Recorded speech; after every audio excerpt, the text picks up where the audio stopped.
Good morning. Look at all these people here today. Thank you very much for coming out today. As you know, I'm Laura Ricketts, and I'm on the board of the Cubs, and I'm chair of the board of Chicago Cubs Charities. I also have the honor of being the executive chairperson of the Chicago Red Stars and a minority owner of the Chicago Sky. Thank you very much for being with us today. I want to thank our special guests today for joining us. It's a really special event. As you know, this is Women's History Month, where we honor and celebrate women and their incredible contributions to our culture, society, and history. And as one of the few women owners in sports, although there are more and more, I have seen firsthand the lack of diversity at the executive and ownership levels. And this challenge exists for many women across various levels of sports organizations. I also know that historically there has been a lack of investment and interest in supporting women's sports. However, progress is being made. Women's soccer is outpacing every other sport in the United States in terms of growing popularity, according to NRG's Fandex report. Deloitte forecasts that in 2024, for the first time, women's elite sports will generate revenue that will surpass $1 billion. These good results can happen when more can be done around gender equality in sports, but it starts with allyship. At the Cubs, I'm proud to say we have a history of supporting women. How many people in this room have heard of Margaret Donahue? Hopefully everybody. If not, we need to do a little bit of a history lesson for you all. Or the All-American Girl Professional Baseball League. Hopefully everybody's heard of that. Yes, okay. Well, we talk about Margaret Donahue a lot. But for those who don't know, the ones who didn't raise your hand just now, she was MLB's first female executive outside of team ownership and was inducted into the Cubs Hall of Fame in 2021. She was a force behind many of the club's innovations, including developing modern-day season tickets and helping structure a friendly and inclusive environment at Wrigley Field.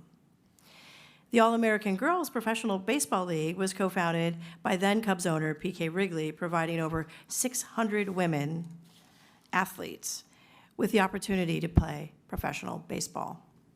More recently, in 2019, Rachel Folden became the first female coach in Cubs history when she became the club's minor league hitting coach. And in 2021, Beth Mowins became the first woman to serve as play-by-play voice for a regular season game in Cubs history. To continue elevating and supporting women, the Cubs launched a women's business resource group called A League of Their Own, or I think it's called A League of Our Own, actually, isn't it?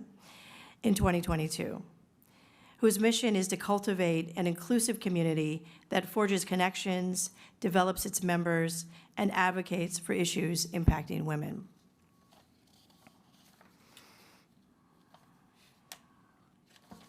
Page sticking together. Our inaugural speaker series is hosted by A League of Our Own, and we are proud to have Mayor Brandon, I'm sorry, hang on one second. Sticking again. We're very proud to have Mayor Brandon Johnson joining us for a thoughtful conversation on women's equity, moderated by our very own Cubs Senior Director of Communications, Jen Martinez. But before I start, I'll leave you with a little background about Mayor Johnson. You're raising your eyebrows like, uh-oh, what now? What's coming? What's coming? No. Well, Mayor Johnson was born in Elgin, Illinois. He graduated from Aurora University with a bachelor's degree in Human Services, Youth Development Programming, and Management. He received a master's degree in teaching from Aurora University. A previous educator, he most recently served as Cook County Commissioner for the 1st District before being elected as the 57th Mayor of Chicago in April of 2023, representing the Democratic Party. Mayor Johnson is the 4th African-American mayor of Chicago and currently resides in the Austin neighborhood with his wife and children. Please join me in giving a very generous and warm welcome to Mayor Brandon Johnson.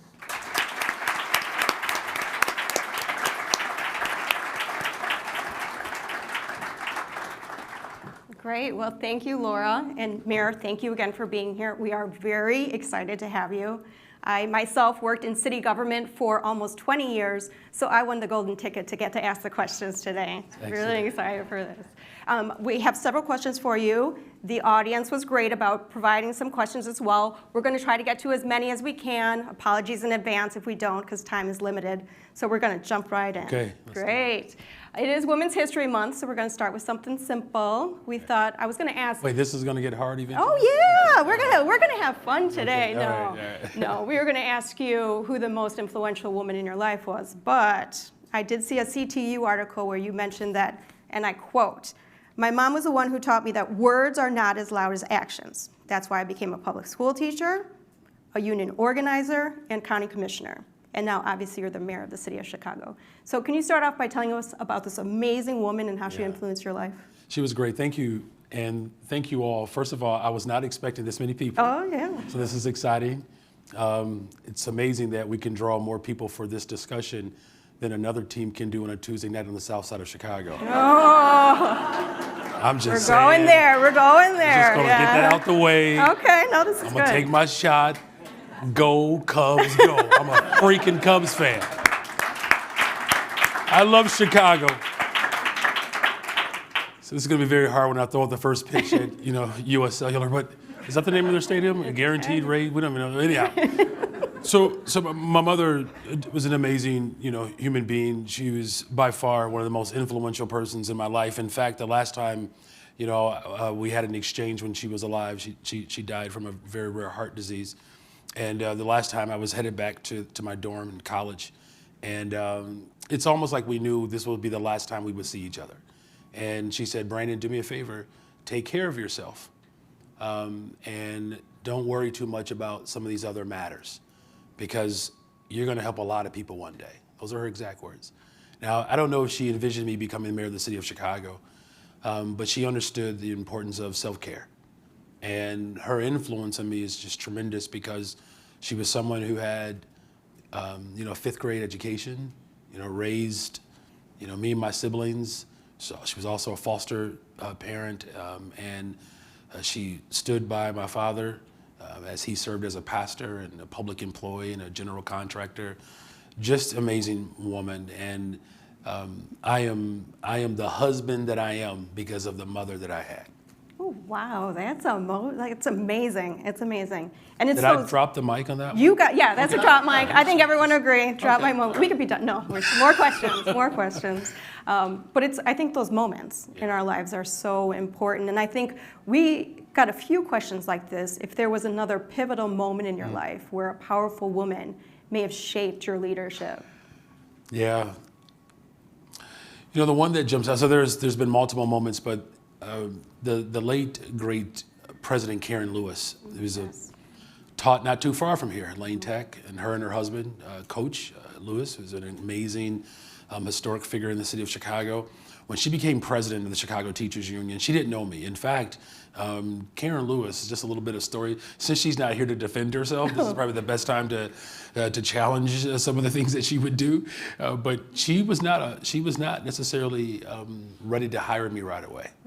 And once she did make the decision to give me the opportunity to be an organizer on her team as we put forth, a very bold agenda for public education, I had, a moment where I was asked to do something and it didn't quite turn out the way we had envisioned. And went into her office, and she actually used a football analogy. And she just said, "Pick the ball up and keep running. Just pick the ball up and keep running." It just reminds me of just some of the great philosophers and thinkers. Those who've never been in the game, they'll never know the joy of victory or even the sorrow of defeat, because they never compete.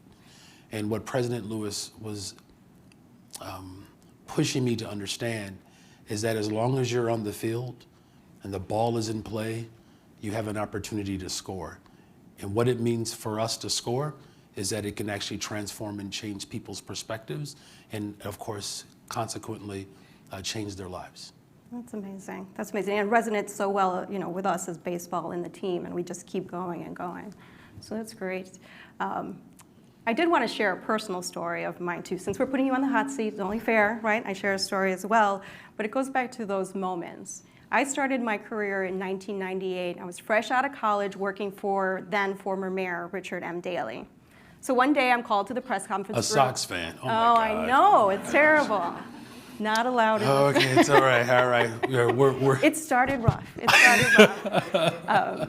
But they called me to the press conference room to take part in this, of all things, Women's History Month photo. So I'm like, great, cool, I'll take part of the photo. I get to the press conference room, and it's all of the women leaders from his organization. And there I am, me, and we're taking a photo together. I can't tell you how that moved me. It would forever impact who I am, how I think of myself, and my career. And Mayor, your powerhouse group of women you have at your administration, I mean, they are something fierce. Yeah. What impression do you think you're having on young women who aspire to be in those positions?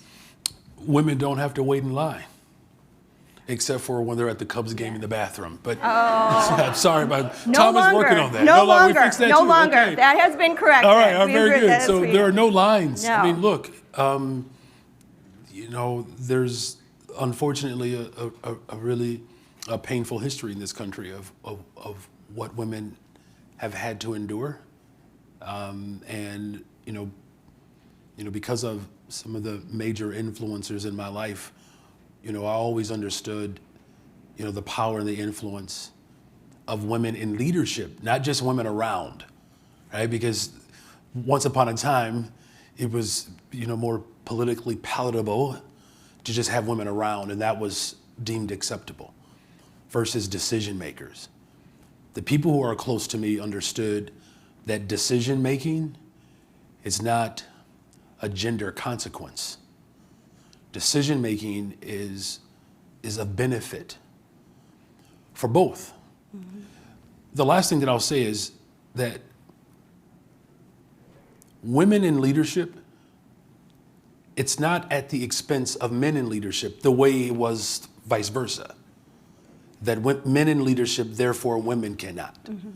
The best part about women in leadership, it doesn't preclude anyone else from having leadership. That's the message that we're sending. It's not an either or. It's a whole bunch of. Well, I like to hear that, and I'm sure a lot of people in the room like that as well. Well, we're going to switch gears a little bit from politics to sports. We are a sports organization. Opening day, April 1st, so everyone's aware. I'm sure you are. I am. Okay, great. But time and time again, like the role models, like a Karen Lewis in your life, role models are important to young women, and sports has showed us that they provide empowering role models to young women and girls. And luckily for us, there's an increase in interest in women's sports. I mean, you just look at the NCAA women's basketball tournament, it drew unprecedented fan interest. U.S. women's soccer is just outpacing all other U.S. sports in popularity. And then that popularity is translating into dollars, because Deloitte is estimated that those major women's sports organizations are going to cross the $1 billion threshold this year, which is huge. So how do we keep investing in women's sports to protect not only women's game, but those emerging role models we all need? It's an excellent question, and I would just add, while we not just investing to make sure that women athletes can serve as role models, but also the industry of sports. I was having this conversation earlier with Laura, and Tom was in there too. He was kind of in the way, but it's okay. It was, but there's an entire industry that comes with these investments, and so whether that's women in trades, executives, media, all the creatives, the creativity that comes along with the industry. But one of the things that just as a highlight is the fact that Lane Tech, girls flag football team, 28-0 or something like that. I mean, just an incredible group of girls athletes, and it is now getting its official recognition. As a sport with all of the investments that come with a major sport in our Chicago public schools. So it's investing in those activities and just remembering, before we started, we had a little bit of a Gen X moment. Oh, yeah, we did. So Gen Xers, so just for the record, for those of you who are not in Generation X, you're welcome, because Generation X is the last obedient generation on the freaking planet. So, yes, thank you. Yeah. 3, 4, or 5 of us. Andy's with us, yeah. Gen X. Jackie Joyner Kersey. That's where I'm going. Yeah. Think about how, everybody loved Reggie Miller, but the real story was his sister, who made him the player that he was. It was our generation that began to just break through, and to know we come from a generation where we grew up looking up to women athletes. And obviously we had some very strong powerhouses during the 90s in terms of just men's sports.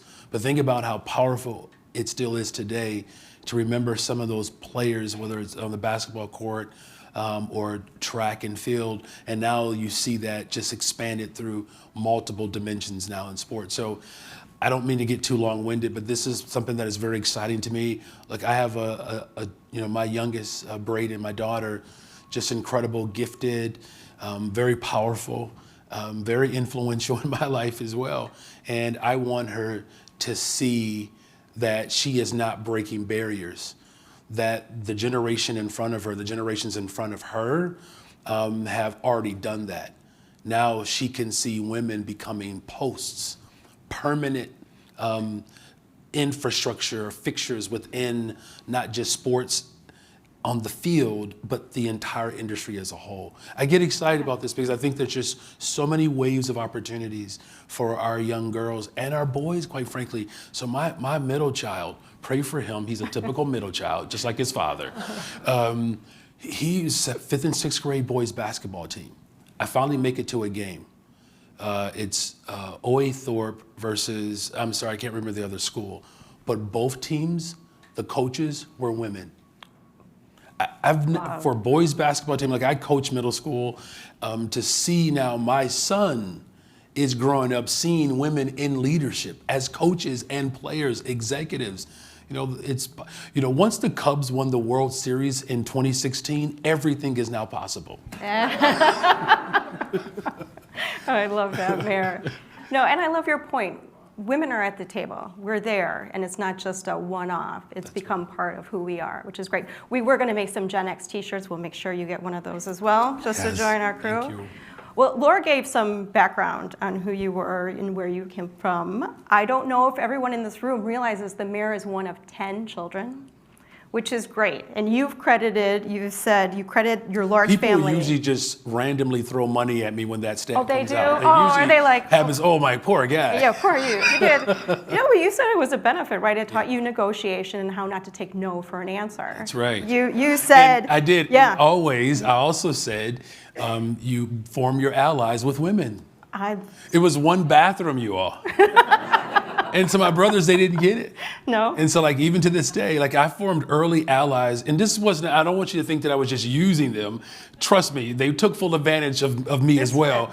But my thing is, if you're gonna boss me around, look, you gotta let me know before the boys wake up, how do I get myself together, right? That's smart. That's I think strategy. so. That's Yes. strategy. But you did say too that no was just something you heard before asking again. And this is a question that came in from a lot of women in our organization. Is there advice like that you can give women in the workforce who are trying to seize opportunities for growth in their professional career, but we all way too often take no for an answer? Yeah. It's a very good question. So my philosophy, again, no that's the default for most things, right? We can't do it. We've never done it that way. If I could, I don't just walk around giving women advice every day. I don't want people to think that. I'm not that egotistical. We asked. But you did ask. We right? opened it up. We asked. The ability to see things a different way and move people along to see it differently, that's the advice that I would give. That sometimes people draw the conclusion to no as not just a default, but because of a level of intimidation. My advice to women is to recognize that your thinking and your view of the world can be intimidating for people, because you just come to different conclusions differently, and there's value in that. And because we've had a world that has been dominated by men, quite frankly, that the structures and posts that are in play and in place, and not that all of those were wrong, it doesn't give the full dynamic of what's possible. I would give multiple examples, but I will just say it like this. My wife and I, we're partners in everything that we do. And I do have a way about myself, I do. And where our partnership is strengthened is when she recognizes the value of my way, but she also recognized the value of my heart. And so how do we move closer towards the value of my heart and not just the value of my way? Does that make sense? I know that's a lot. It's not just moving, it's ways, it's moving people's hearts. And I think that's the approach that I believe that women can take. That's the approach that I take, quite frankly. If I can move your heart, perhaps then I can begin to move your mind, which is your paradigm, and then we can begin to move your way. Yeah. It's just extra steps. No, that's great. And it's great for everyone in this room to hear that their opinion matters and it brings something to the table. So I know we are getting close to time. I did want to open it up to questions for folks. We received several. I don't know if we're going to get through all of them, but Allison Gertis, do you want to kick us off with yours? Hi, Mr. Johnson. I'm Allison Gertis. I work as the manager of fan engagement here, so I have the most fun job. Sorry to everybody else. I would love to know if you could have dinner with 3 women, dead or alive, famous, not so famous, who would they be? And why is Beyonce one of them? It's definitely one of mine. So. We'll be on the lookout for SZA, Lollapalooza, little plug there. Wow, that's a great question. So Eleanor Roosevelt is fascinating to me. Look, I'm a social studies teacher, so don't nod off. Just stay awake, please, just for a second. I shared this last night. It's one of the most famous quotes that I think doesn't get enough attention. Very difficult political times, of course, as she was the first lady around the world. Difficult times. And, they're asking about people and personalities. And the first lady said, great minds discuss ideas. Average minds discuss events. And simple minds discuss people. I wish X or Twitter or Facebook was alive then. That's a powerful tweet that it gave me perspective of, like, it doesn't mean that we don't ever discuss day-to-day people, right? That's just part of our existence. But the highest form of thinking is thinking of ideas. And so I take that as only a woman could understand the value of thinking in that plane. And so in other words, we should think more like women.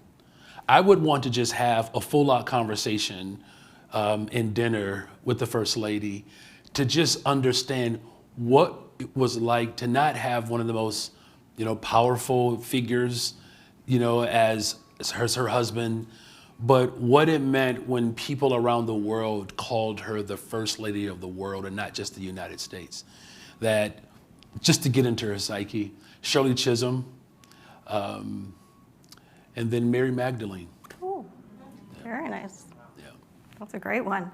Well, we have a lot of allies in the room. So Brian, I don't know, you had a question as well. Shout out to all of our male allies who are here for the event. Hello, Mr. Mayor. Brian Omastiak. I'm a manager of analysis and planning for our ballpark operations. I was just curious, based on what you've learned in your career, what advice do you have specifically for other men who are trying to ensure they're doing their part when it comes to supporting women's equality? Yeah, that's a great question. So this is something that I'm a little shocked that I'm having so much uncomfortability admitting, But I've been a subordinate my entire career. A subordinate my entire career. It's the first time I've been an executive, ever. I've never managed, quite frankly, a department, you know. And I am mayor today because I've been subordinate to more women than probably any other man who's been in this seat. Janice Jackson, former CEO of Chicago Public Schools. She was a principal at Westinghouse. Karen Lewis, president of the Chicago Teachers Union, served and worked under her. Jane Taylor Greenfield, when I worked with the YMCAs of Chicago. Fine women bosses. I mean, the ability to understand what it takes to get up every day to be on the grind. The best experience as someone who has worked for women is that they understand what it means to be a working parent.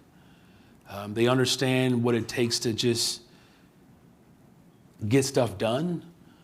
And so knowing that as you work alongside women,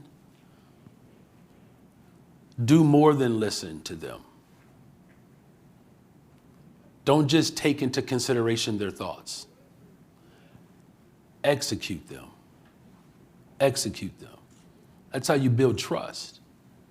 That's why after 25 years of marriage, I'm finally hanging up my suits. So my wife hung in there with me. I'm not just listening to her, I actually do what she asks. So does that help, Brian? All right, thanks. That's amazing questions. And it's been an amazing discussion. I think we're close to time and we have a special gift we'd like to give you before you leave today, because we want you back. So we want to make sure we're on time, get you out on time. So I think, Laura, you have a gift to present to the mayor?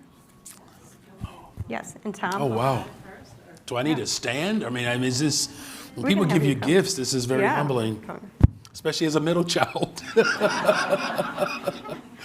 Okay, well, I think I'm going to tell you a little bit about it, and then we're going to present it. Is that right, Jen? Yes. Okay, so, Mayor, our work to restore Wrigley Field was aimed at preserving the beauty, charm, and historic features. And this past November, we began replacing the upper wooden roof of the ballpark. As the project team began replacing the wood, we discovered a good portion was still in good shape. So we consulted with a dendrochronologist who found the wood was from original Douglas fir trees that were between 200 and 300 years old. And we were able to salvage and repurpose much of the wood as part of our sustainability strategy. So today, we're thrilled to present you with this bat, which is our first piece of recycled wood from the Wrigley Field roof. Wow. Thank you so much. This is great. Thank you, Laura. Thank you so much. I finally got a bat where no one expects me actually to hit anything with it. So, should I come down? Let's come down. Yeah, we can come down. Yeah. Yeah, absolutely. Please.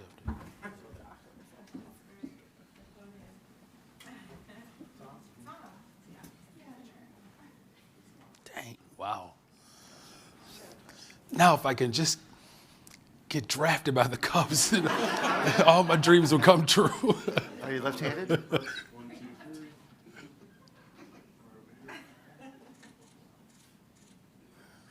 Thank you. right. Thank you so Isn't that much. lovely? This is So beautiful. this is like 200 to 300-year-old wood. Wow.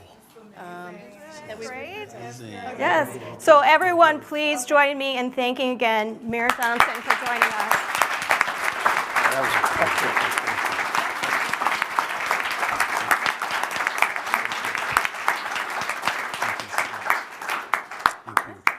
Wow. All right, Ashley. Great. Thank you all again. All right. Oh, a shout out. You know, we should have mentioned this. Alderman Lawson is here, you all. Can you all give him a nice round of applause?